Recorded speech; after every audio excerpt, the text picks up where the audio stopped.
Calling the meeting to order. It is 6:35. Welcome to the May 22nd, 2024 special joint meeting of the Parks and Recreation Commission and the Library Commission. This is a hybrid meeting with commissioners, city staff, and members of the public participating at the Bellhaven Community Campus in accordance with public health guidelines for in-person meetings and members of the public participating remotely.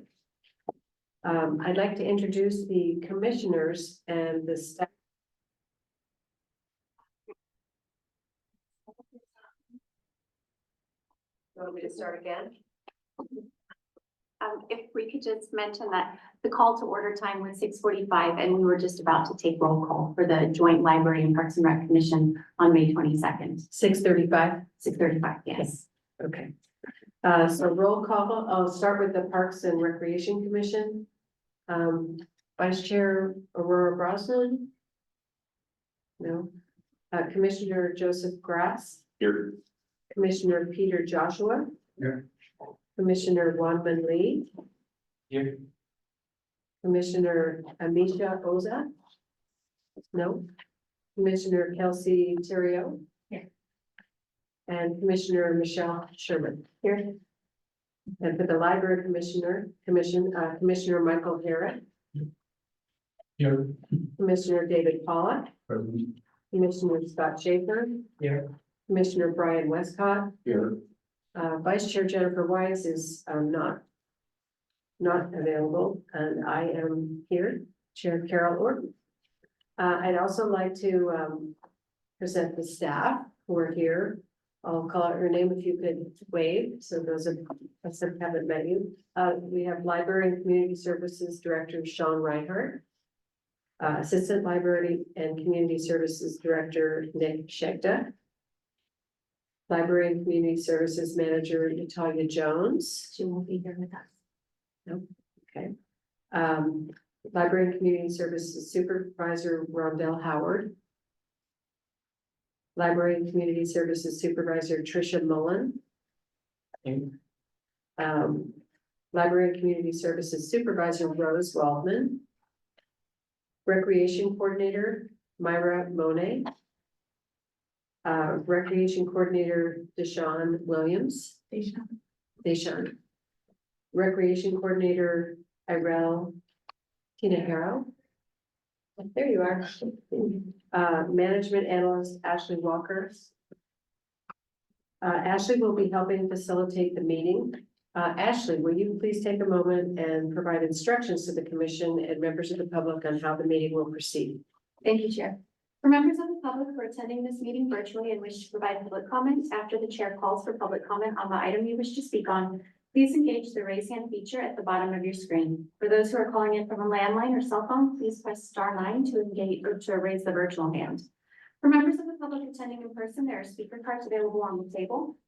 Please complete one and turn it into staff before public comment is called for the item you wish to speak on. If there are a large number, the time limit may be adjusted by the chair in order to allow everyone a chance to comment. When your turn for public comment has arrived, staff will unmute you. With that, I'll return the meeting to the chair. Thank you.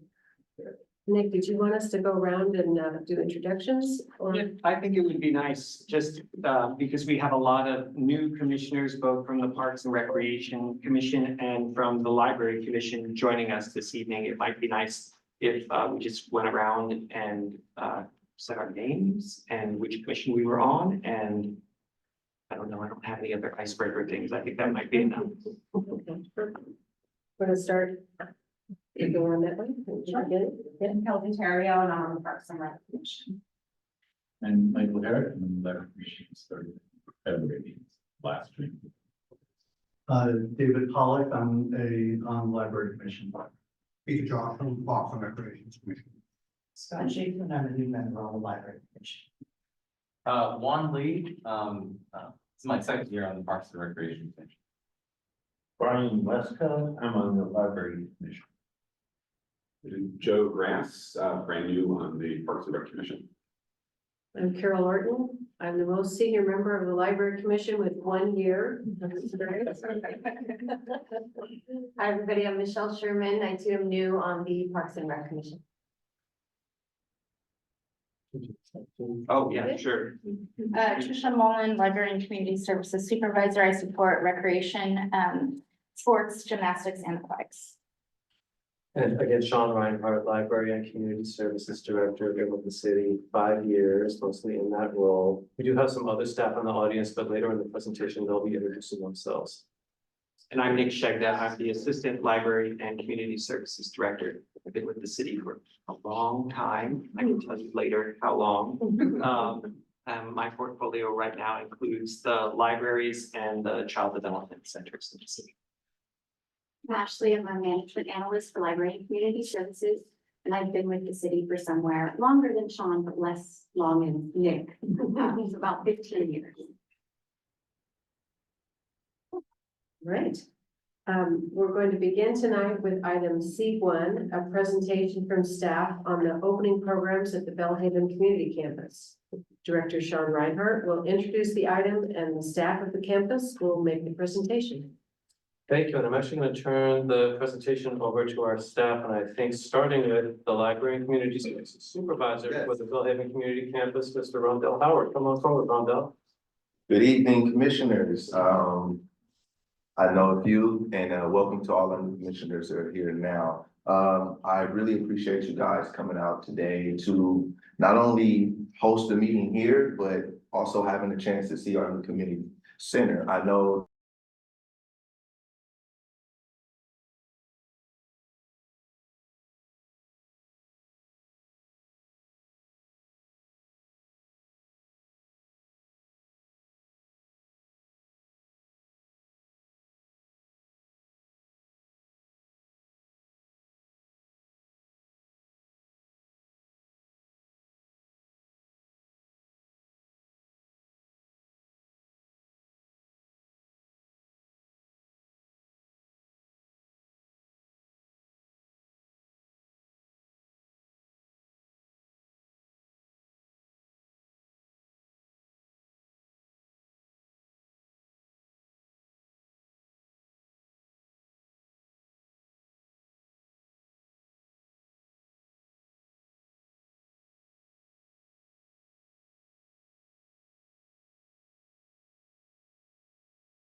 responsible for operation at the libraries. So most of you have seen me over on the other side of the city, but these days I'm splitting my time relatively evenly, especially as we get this building up and running. So I'm pretty much responsible for making sure that we have library staff who know what they are supposed to do, where they are supposed to be, when they are supposed to be there. And for making sure that we have materials, the right materials in the right places at the right times, so. Yeah, we'll definitely go through that. Hi, I am Deshawn and I am the recreation coordinator for the Onetta Harris side of the building. So I am recreation classes and youth and adult sports. I have been with the city for 15 years. I started as an after-school rec leader at MCC and now I'm a coordinator. Thank you. It seems like we're just about there to our presentation. I'll wait to get a thumbs up. Just in regards to the building, something that's been on the horizon for some time now, and it's finally here. The community is excited, as you can tell, the staff members are excited. The traffic flow has been really well received. We've been having a lot of foot traffic in and throughout the day. Our senior program is booming in the AM. And then right as the senior program ends at around 2 to 3-ish, we have our after school kids coming in and getting the next piece of the building warmed up. So a real lot during these mini sessions. So we have a lot of traffic. One of the things that we want to offer for this, for our community center is a mini session. So our mini session is consisted of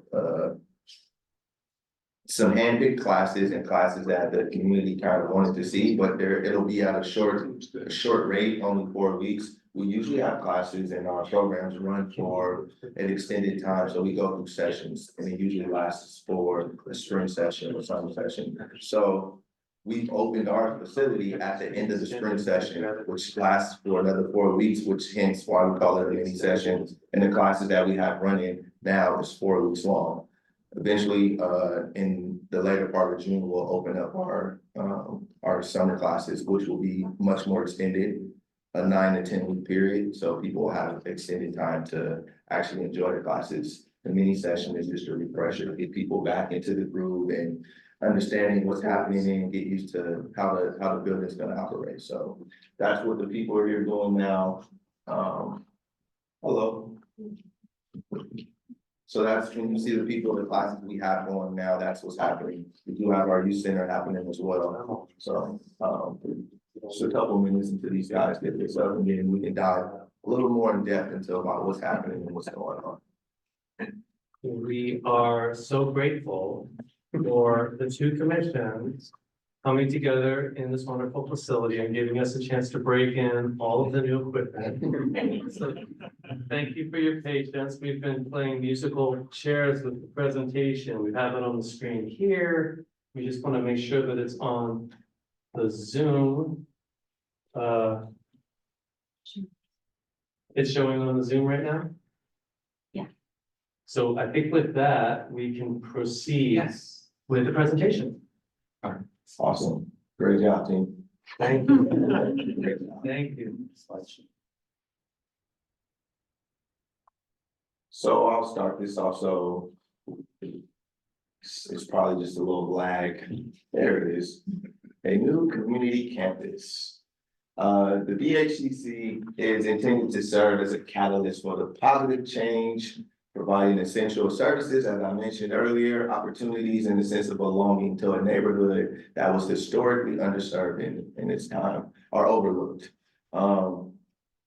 Gathering, so a space for gathering, community events, public meetings, learning, educational programs, empowerment, sustainability, being on-site solar power and a battery microgrid that's here, and resiliency, right? Durable structures, stability to serve as an emergency shelter as well. So these are some of the components that the community campus will embody. For the community, right, we have access to resources, so educational programming, job trainings, healthcare services, fitness and wellness, fitness, inclusive programming for all ages and abilities, community driven, as well as neighborhood oriented. So the programs that you see, the programs that are here are a bunch of programs or things are programs that came about through a survey throughout the city. So something that the community that the immediate Belhaven neighborhood would like to see in the community center. So a lot of the programs are based around there. And again, when we say access to resources, I mean, we only have 4 topics up there, but that's an endless road we can go down because the opportunity is huge. Next one. Next, I will hand it over to our Library and Community Services Supervisor, Lois Walton. Sorry, I jingle when I want. All right, so the Belhaven Library, as it existed, on Ivy Drive, is no more. We have now moved into this beautiful space. So that location, by the way, before about 1998, 99, we didn't have a library over in Belhaven. And there was a community demand for one. And so the Ravenswood School District and the City of Menlo Park worked together to create a sort of hybrid school and public library. It was better than nothing. And we had it for a long time. Between the late 90s and now, we have been cohabitators with the school. But there was a community demand for more open hours, and it's the school's prerogative to make sure that the students have a safe and enclosed environment for them to access a library. So we did expand hours in 2019 to match the hours that the library at Burgess Park is open. But still, we did that largely because we knew that this building was going to come to fruition and we were going to be able to have an independent Belhaven library, which the community has very much demanded. So because that library was a school library as well, the hours were limited for a very long time, and the collection was mostly children's materials, and we weren't able to staff it all that well. We are now we have 2 floors. We have a children's library down here, and we have an all ages library upstairs. We're bringing lots of staffing in, and we have a beautiful new collection that we've poured a lot of love into developing. So there are books and DVDs. The kids got really excited about our game collection earlier today, so that was a fun thing for them to watch them find. We've also got video games. We've got a teen zone up there. It's very beautiful. We've got a maker space. For anyone who's not familiar with the, actually, we have some new commissioners. So for anyone who's not familiar with the concept of a maker space, the purpose is to bring the community together in creativity, to provide access to resources, machinery that might be prohibitively expensive for one person to own, but for the community to own, it's wonderful. So what the literature prescribes is that a newly open makerspace should be in a phased approach. So we're starting with the space and some craft materials and the classes for the seniors, I'm looking for everyone, for the seniors and the youth center that already exists. And we're adding in free make hours as we're able to staff that. And then over time, we're going to get cooler and cooler technology and more classes for the public. So let's see. Oh, we're increasing our public story times to 3 times a week at this location. We're going to have wonderful, we've got our teen advisory group going to be meeting here as well as at Burgess Park, and an English language conversation club, which we already have at Burgess Park, but we're also going to have here.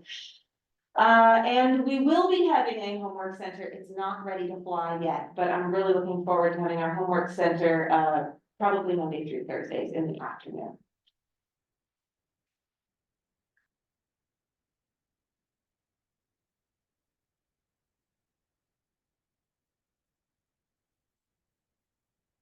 Okay, on this side, so I'm the staff liaison to the aquatics program, for both Burgess and Bellhaven. We are able to offer an aquatics program with a partnership through Team Sheeper and an agreement.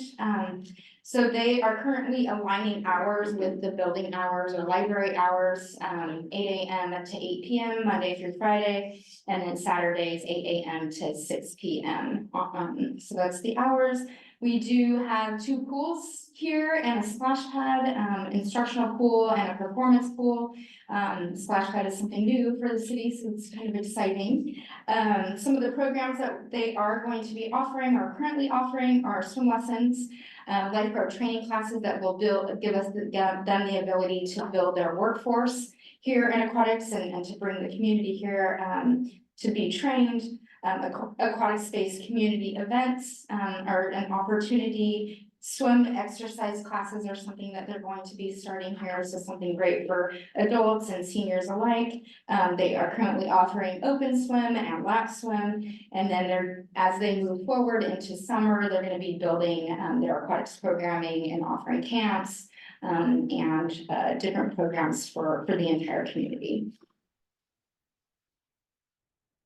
Next is Myra for the youth center. Hello again. Well, I am the coordinator for the Bellhaven Youth Center, and our program provides parents and children with safe, structured environment for learning and growth and affordable devices. We also have an inclusive environment for all children, backgrounds and needs. We encourage children to build relationships and creating friendships as well. We create opportunities to serve studies such as social skills, health and wellness, innovation, creativity, and a resource for the families as a trusted source. We also provide, what's the next slide? We also have the youth center. We collaborate with the Bellhaven Library, which is really nice to have them come over and do story time with our children. They really enjoy that. We also partnership with aquatics at the pool, taking swimming lessons, and with the Menlo Park seniors. Hopefully we are able to do like walkathon, bingo with them, arts and craft with them. And also exporting children's with classes that are offered in the building, such like today they had cheer. They also have Spanish class. We're gonna be having arts and crafts.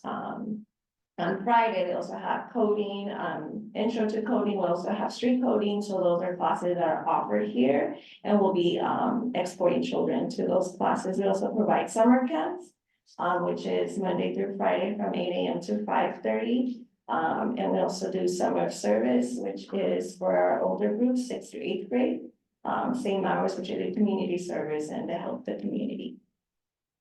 And we will be having also new connections, hopefully, visiting colleges, tutoring, a dentist and clinic for those children that need insurance, and they can come over and help them with their needs.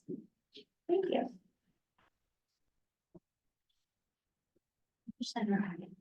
I see, senior center. So as I told you, that providing, healthy, nutritious meals, social interactions, opportunities, emotional support, socially, and very important for our community, connecting seniors and resources through other organizations, and providing us the information, transportation, and run them.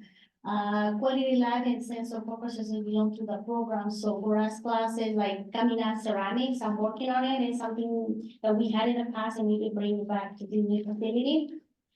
Sewing languages, like I told you, Spanish, different languages, fitness, daily nutrition services, focus and specialties are for seniors, to keep the balance and healthy for our community. Special events, like I mentioned before, we do variety, like Christmas, Thanksgiving, and variety of that. So, seniors bring, also feedback, and we provide different, programming for that.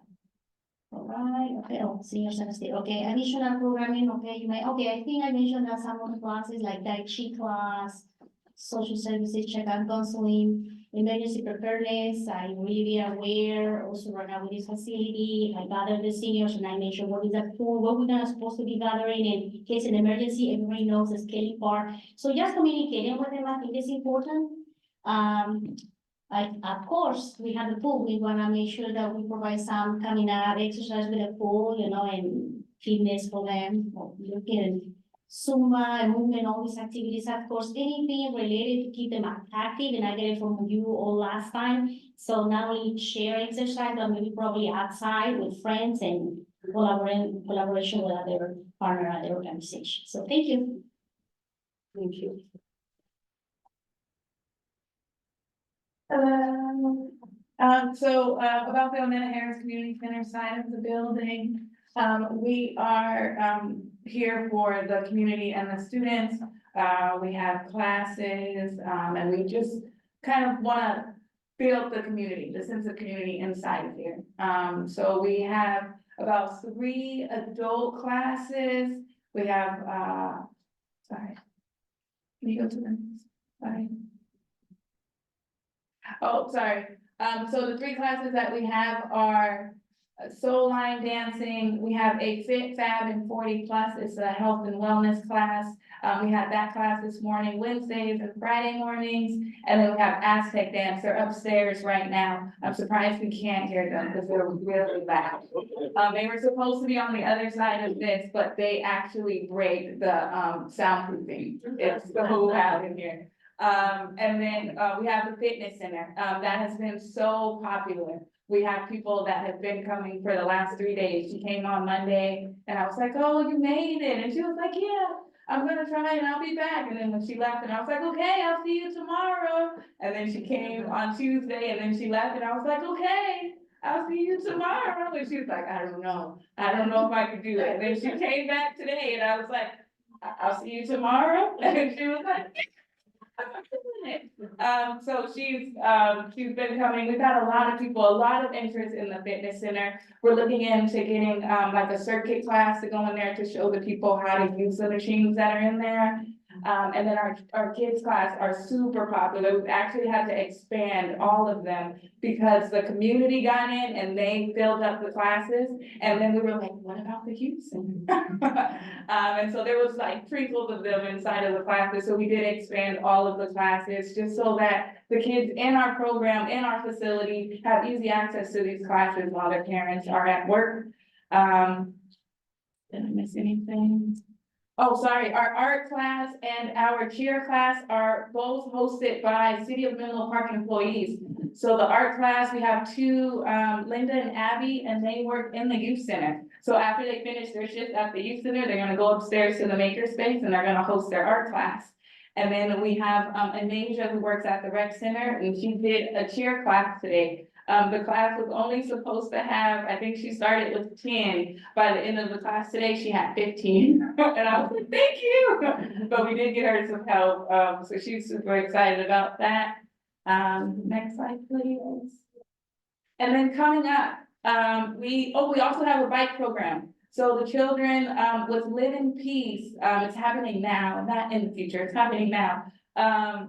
Live in Peace from East Palo Alto, it's a nonprofit. They came in with half of a bike today. And they showed the kids on bike stands, like, this is where the brakes are, this is how to use this part, and this is what controls the handlebars. And by the end of the mini session in 4 weeks, they'll have a full bike up there that they'll be able to assemble. And then I believe the bikes are getting donated to the Menlo Park Police Department.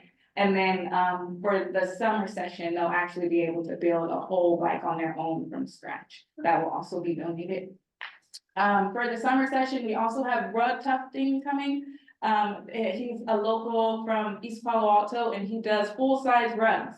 Like the really nice, like fabric-y yarn ones. So he'll be coming and then we're hoping to get music production and track and field and then the circuit class that I mentioned and more sports, utilizing the Kelly Park as well for sport classes. And I think that's all. Yeah, and I'll see you tomorrow, right? So thank you guys. As you can see, the building has been super active. Community members have been using the resources that we have available. And a lot of requests have been coming in for more resources. So here with the great staff that's able to get that stuff out. And so we're just super excited and just other things that we can add for the community, right? Is a comprehensive community services, health and wellness, cultural enrichment, social connections, library access and programs, some of the things that were probably super limited in its time, but now we have the access and we have the space and availability to like expand on these things. So we're super excited about that. Community Place, the Bellhaven Community Campus, and I'll end it on this, is a dynamic, neighborhood-oriented space where people can learn, grow, connect, and thrive. The new campus continues to embody the qualities and spirit of Community Place, which have been a staple in the community, even when the neighborhood was underserved in the past. And again, to see the faces, to see the community members, to see the kids, most of all, and our seniors, the excitement they have. Seniors program started at what time, Irel? Classes, the first class starts at 10? 9. But the seniors are here by 7:45. Yes. They're showing up early. So that type of excitement, right? And then when the kids get here after school, you know how it is to have a handful of kids that's just excited to be out of school, but to also be in an after school program in a new building and an environment. I actually had a kid come up to me during the grand opening and said, "Hey, Rondell, I'm pretty upset with you." I said, "Well, why would you be mad at me? You have a brand new building." She said, "You promised us that we'll be the first ones to walk through this building." And I felt some type of way when she told me that. So again, just those type of things, like you just understanding how far this community center is going to enrich lives, enhance living quality, things of those nature. So again, welcome and thank you. And I really appreciate you guys attending and coming to our new facility today. I'll leave it at that. Then we'll leave it. I'll also leave it open for any questions that you guys may have that myself or the staff can answer. Before we go to questions, I just want to tag on and just say these 5 individuals have just put in extraordinary work, not just in the past few months as we've been getting ready for the opening, but over the past 3+ years. We've been building this facility. Rondell, Irel, and Myra have been working in temporary locations for 3 years and making it work. Deshawn recently joined the PACC team, but she was holding down the fort over at the Ariaga Recreation Center for the past 3 years. And I know that Rose has been working very hard with her team to get the Bellhaven Library, keep that going while also planning to move over here and get a new collection of books and everyone in the department. But I really wanted to take a moment to really acknowledge these 5 in particular for all the work they've put in. Culminating the past few weeks, I know a lot of us are a little bit short on sleep. I'm running on a lot of caffeine right now. It's a beautiful building, and thank you all for the presentation.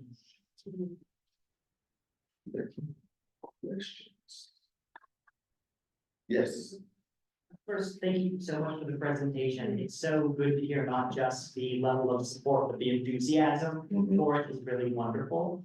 And I'm curious, I think all of you mentioned at various points that there was so much participation that you've been forced to expand programs in ways you weren't necessarily expecting.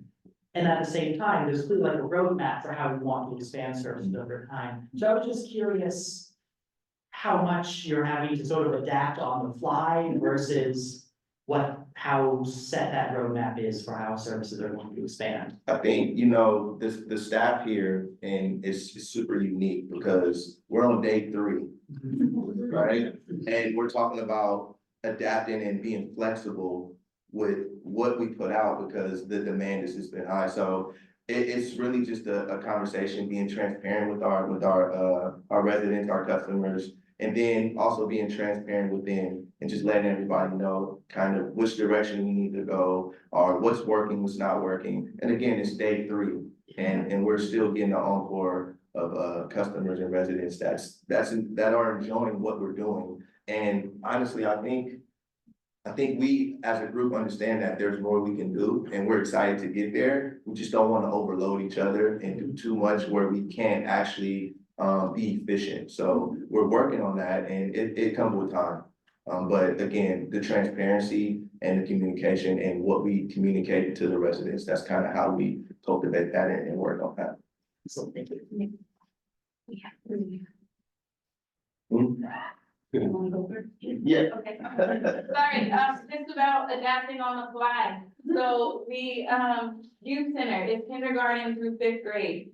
Beechwood has all the way up through 8th grade. So we've had 6th through 8th graders, like, just had a roll in the halls, lawn. And I'm like, what do you guys need? What do you want? And they're like, we just wanna go in the gym and play basketball. And I'm like, okay, I can do that for you. So now 3 to 5 p.m. every day, we have open youth sports. So they can just come and drop into the gym. And this week it's been basketball. Avery is gonna work on switching up what's being played in the gym every week, but that, I was like, I have that. There's nothing for you to do right now. I have something for you to do. Also because I wanted them to stop roaming around. I had to get them out of the fitness center. And that's 18 and up. You can't be in there. You're 12. And so now they have a space that they can call their own, at least from 3 to 5 p.m.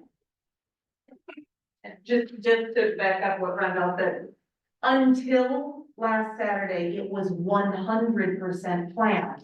Yeah. And now it's, I'd say 90% adaptability. And that's that in terms of that, like, we've been open for 3 days thing, that's what we're all sort of, it's a huge year thing, which is great. And we always knew it was gonna be that way. Right. But that doesn't necessarily make the jolts less jolty. I like that. Yes. I just want to say a couple things and I have a couple questions, but I wanted to say, like, being at these meetings and hearing the plans for the past couple of years and seeing the building go up, I had pretty high expectations, but I think it exceeded my expectations when I went on the tour. Really impressive, and the programming has been impressive. And I also wanted to say, I remember, the mission of the building was to really, meet the needs of the longtime residents of Bellhaven, and I wasn't quite sure what that would look like.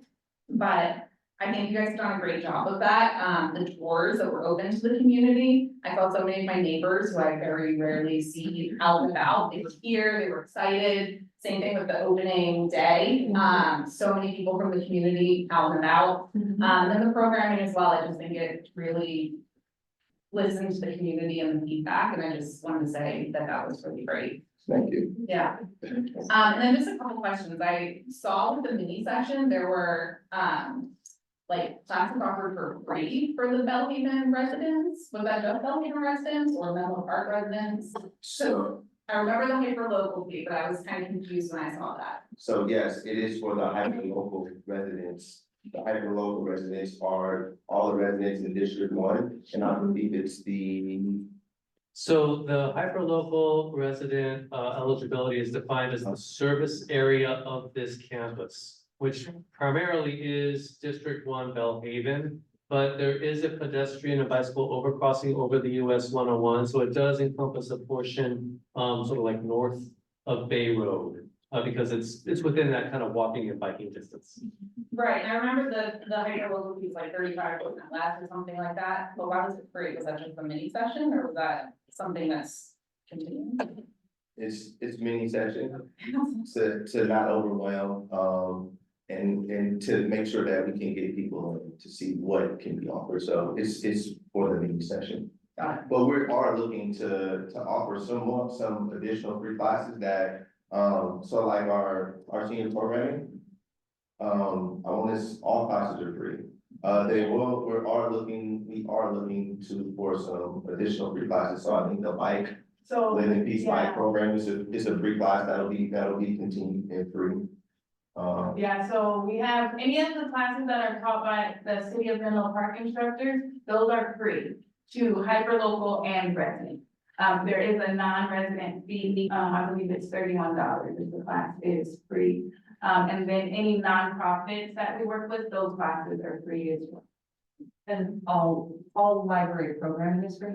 But we do one-off, we do, you know, story times, we have book groups, and we also have sort of one-off musical events and, sometimes puppetry, or, sometimes we have people come in for a global language story time, that sort of thing, focusing on education and literacy primarily, and not so much classes the way that we're. And some of the classes for the senior programs are free because I collaborate with the Foodfield College, so the instructors come to do them, you know, so that's what we'll be able to provide free classes, but also the city.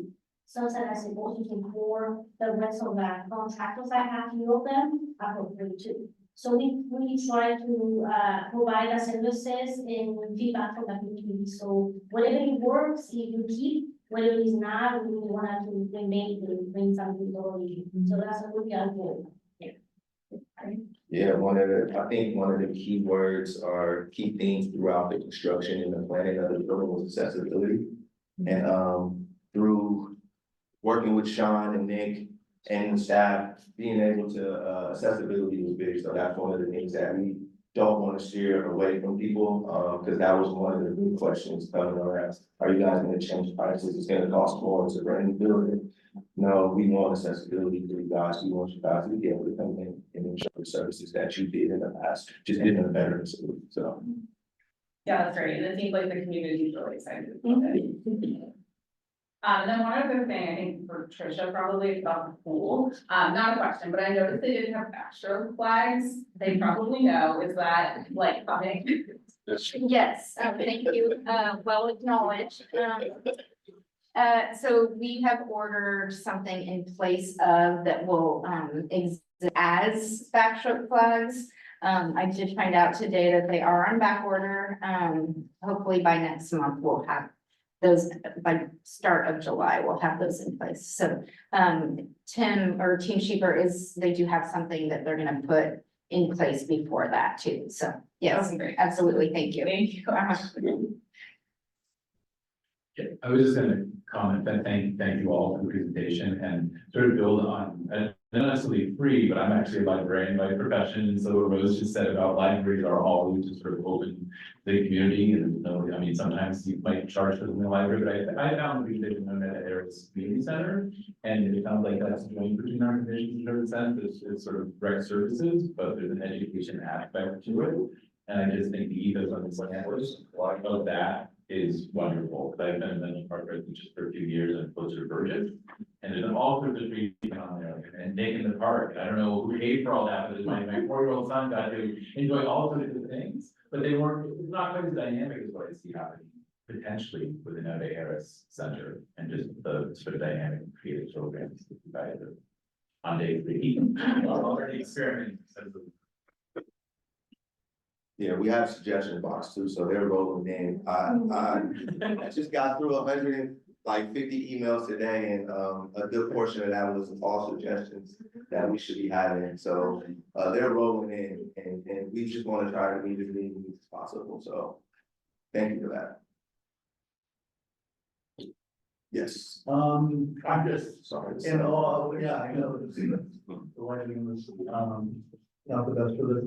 I'm just in awe in everything that you're doing and that you're, that has evolved from the initial, conception to working on students playing basketball after school, because I work, in high school district and I'm dealing with those students before they to run the halls, so I totally appreciate that, and I just learned today about well, backstroke flags, I don't know what that was, but also what is it, Lipen Peace Bus Shop? Live it's like, wow, what a great program and initiative. How did that program come about? So it actually started during the pandemic.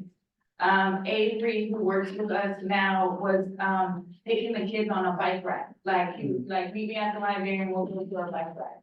And then Live in Peace has always existed in East Palo Alto. And they were like, oh, that's great what you're doing. How about we partner with you to give bikes to the kids that don't have bikes?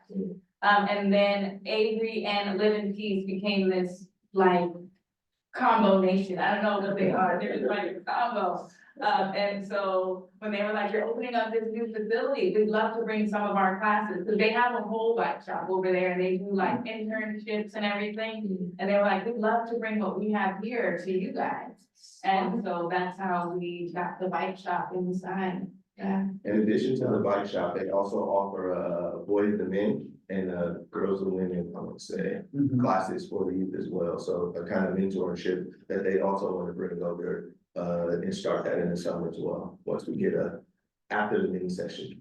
Yeah. Great, yeah, it seems like an amazing partnership. Yeah, they also mixed martial arts at times too, so we've been looking for like a karate instructor now with our nature. Yeah. That was nice. Not with bicycles, no. Rondell, just, could you briefly just talk about the mini session? Because we have some new Parks and Rec commissioners who maybe weren't here during the planning, like what's the mini session, what's it for? And why are we having a mini session and not just regular classes starting when we go? So yes, I can speak on that again. So the mini session, so our programming runs off a session and our sessions go by the season, the calendar season. So we're thinking like spring, summer, fall, winter. And so the building was constructed and the opening day was at the end of the spring session. And so we just didn't want to open and not have anything. So what we said, let's create a mini session to gather more interest and have people be involved in what's happening. And so it played out to where the mini session would be 4 weeks and it would align with the rest of the city programs. So programming that's happening at Burgess campus, they end June 9th. And so the mini session we opened this week. So we'll have until the week of June 9th, just to kind of have tester classes to see what people like, to get more ideas. And so that's what the mini session was created for and why it's only just a mini session. But again, we'll have our summer session, which will start, we'll take a week off to kind of gather the classes, get the schedules together. But that following week, which I believe is June 24th, the week of June 24th. Is it 24th? It's June. It's June 17th and then June 24th. Yeah. Because June 17th is when our summer camp starts. So June 24th is when we'll start our summer session. And that summer session will last from the week of June 24th, all the way through the week of August 9th, I believe, yes. And so that will be our summer session. Then we'll be in sync with the rest of the program within the city.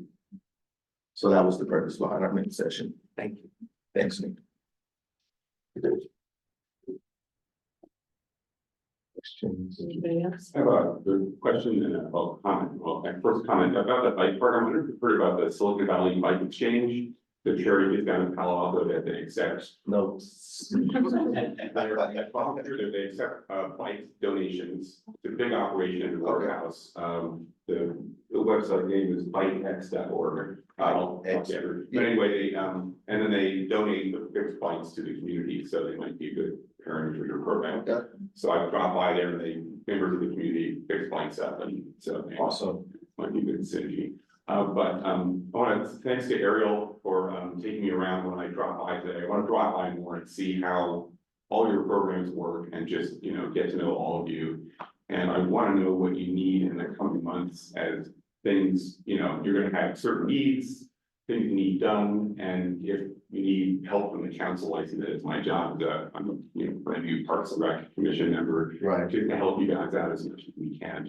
But I know the staff is fantastic, but if you need anything from council, let us know. Definitely. As this is my first time being involved in a project this big, but I think right now, as we're getting accustomed to the building, it's just finding all the little knickknacks that the building needs to be kind of, I don't think we need this here, maybe this needs to be there. That floor drain needs to be cut, or the AV system is not working correctly, so things of that nature. But we'll definitely reach out to the commissions when in need for support, we have needs for you guys to help us out, for sure, yeah. Anybody teach a unique class? Yes. We can start there. Instructors, we definitely are looking for instructors. We're looking for new innovative programming that can expand outside of what's the norm and bring a new light. So if you know of anybody that has a special talent or is looking to teach, it doesn't have to be kids, it can be seniors, or it can be middle-aged adults. We're just looking for instructors that can come in and that have the time, so. Or you can pass that on, that would be great. Anybody else? Do we need to ask for public comment? As we, I think we do. It'll be quick. At this time, if you'd like to make a public comment on this item, please bring the comment card forward. If you're on Zoom, please notify the staff liaison by using the raise hand feature at the bottom of your Zoom screen. If you're dialing in, you can use the star 9 feature to engage the raise hand function. You're not having public comment. before I move on, I just want to add my thanks. I'm so impressed with all of you and what you've accomplished so far. And what each of you had to say was quite inspiring. And after this long process and some turmoil in the community, I'm really happy to see that it looks beautiful. And you guys are, the community and you all seem so fired up and excited. So congratulations and thank you again. Thank you. All right. So we're on to item D, informational items that are transmitted to the commission, and staff efforts to provide an update on matters of importance. These are not action items, however, commissioner, city staff member, or member of the public may request to make a comment or ask a question on any of these informational items. So staff update? Nick, Yeah, anything? just for the new commissioners, we provide departmental updates. Sometimes it's events. We like to put some statistics about the department's operations. Please give us feedback about those statistics. If you find them useful, not useful, you want to see it sliced a different way, and we can try to adapt what we're presenting to give you what you need. So this is a regular recurring item on both commission agendas, tailored usually library statistics and items to the library commission, Parks and Rec to the Parks and Rec Commission.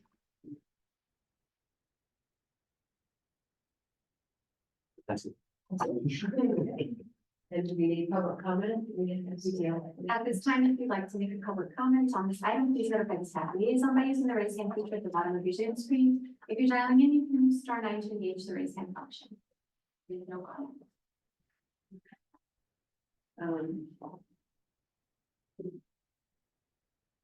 So we're moving on to our D2 tentative agenda calendars. Any comment from Nick or Sean? Anything to say about our tentative? No, we publish the tentative agenda calendars so that commissioners can kind of see what's coming down. There's kind of a cadence to some of the items that come up for the commission, for instance, working on the commission work plans or the annual report out to the city council. So we'll try to map those out. But it's also an opportunity for commissioners to take a look at that and discuss if they might like to add or put something forward for consideration. I know Library Commissioner Herrick had sent an email to you, Chair Horton, and to myself about an item that he would like to see on a future Library Commission agenda. So this would be a good time, Commissioner Herrick, if you wanted to kind of mention that to the group. Yes, absolutely. I think I went through the two issues. One was, I think coming up in June, we are discussing a survey tool that we talked about last month that the staff will like our feedback on. So as we asked for the preface to that, we will report it even more as part of the meeting and discuss it. Survey general guidelines that the city of Park uses on the survey data collection and how open is that information available. So I sort of think of it as part of the Brown Act almost. When you think about certain data collections, you can't be able to non-data data could be available. So just that was a small request for June that Carol brought that. The other one I sort of mentioned last month, but I didn't put in all email requests that we have so many new library commission members. Carol didn't share, and she failed got to share training well because we need that like awkward. But I think it's sort of the sense of, I can't remember the recognition, you mentioned that our role is to advise the council. So we actually do make recommendations to the council, whether it's on a strategic plan or anything like that. But we have a sense of how the year progresses so that we can know when's the important time to really invest our time sort of doing that study to be prepared for certain meetings? And when it's just sort of information that this sort of passes.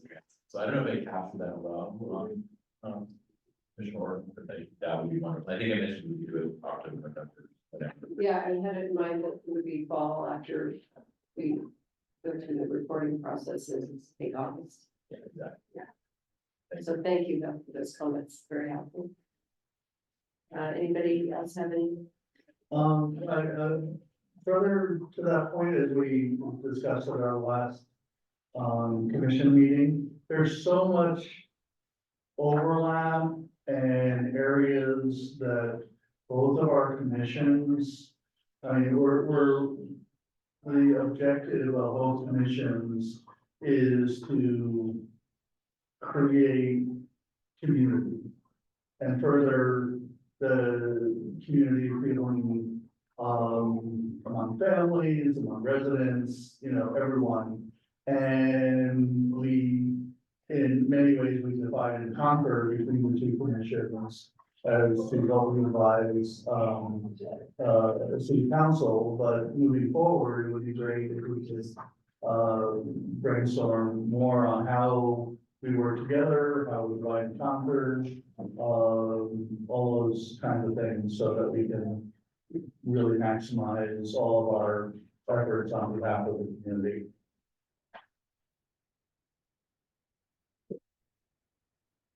Anybody else? If there are no other comments from the commissioners, I did want to call to attention on both the tentative agenda calendars. To that point, staff is proposing that you have another joint meeting in December. And that meeting really be focused on like a year in review and to have like an open house social kind of event. Maybe we'll have it in this facility because it's very nice for that. But I just wanted to kind of call that out. So if that kind of meets with everybody's sort of, if y'all think that sounds like a good idea, I think we're proposing on the calendar that would be the third Wednesday in December, which is December 18th. So just wanted to put that, obviously we've got several months to kind of work that out, but I did want to call that out as the next joint meeting, and it would be really your interview in open house. So,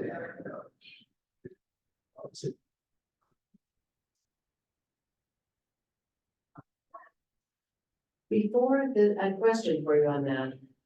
Before this facility was being planned and your responsibilities were put under one umbrella, did there used to be joint meetings between the Library Commission and Parks and Rec? Is that a new thing because they're now sharing a facility?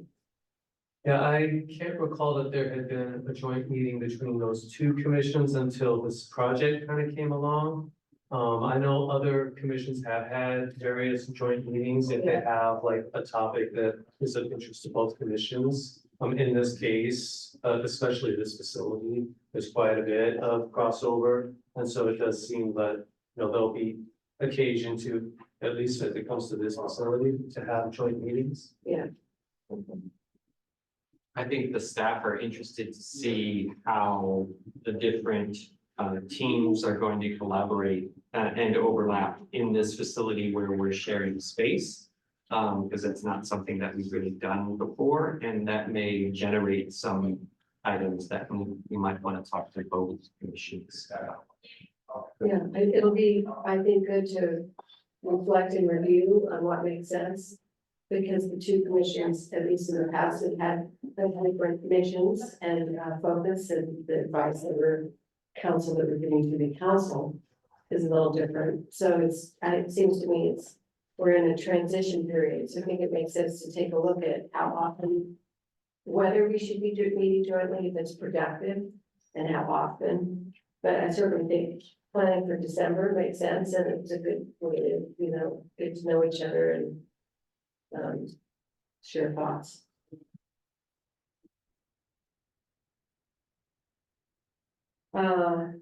I think we're ready for commissioner reports, if there are any. Are there any individual commissioner reports on the items of interest to both commissions? Right, then, I think, We're to adjourn. Sorry. yes. Ready, are we ready?